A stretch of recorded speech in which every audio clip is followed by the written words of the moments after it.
Er zit natuurlijk ook een kleine leeftijdskloof hebben we ontdekt, maar daarnaast het blijft natuurlijk spannend om met een groep te praten die je niet zo vaak spreekt. Als de gemiddelde rietseel in Nederland binnenstapt, zocht meest van 50 plus. Maar een paar procent van de rietsleden is jonger als 30. En dat wil zij inwoners van alle leeftijden vertjintwürdig gematten. Studenten van NHL Stenden dienen in Dantemerdeel onderzoek naar jongerenparticipatie. Zij joegen de riet tips om een betere band met jongeren op te bouwen. Dat heeft er vooral mee te maken dat wij er heel erg in geloven dat er een duurzame relatie moet worden opgebouwd met de jongeren.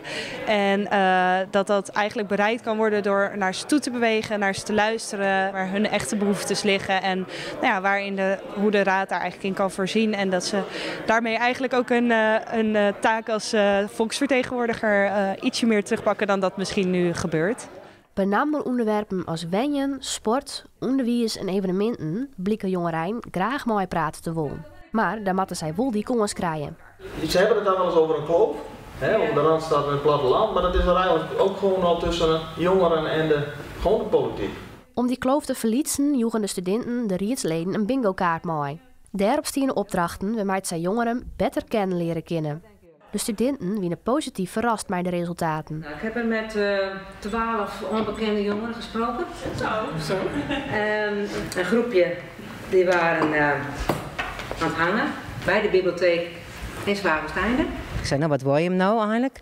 Nou, we het liefst wel een plakje we hebben even zitten kennen. Dus gaat hij met me net zien kennen.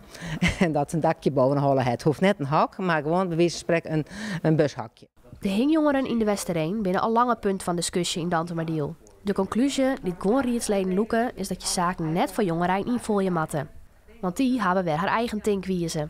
Dus ik denk dat ik gewoon zo nu en dan weer eens even diezelfde groep op zitje mat. Of op dezelfde plak weer even zien matten. En even vragen, nou jongens, wat vinden jullie nou? En dat wij net maar het belerende vingertje zeggen van jongens, wij weten wel hoe het voor jullie waarmatten. Dat ze echt gaan luisteren en de jongeren laten praten en dat gaan verdedigen.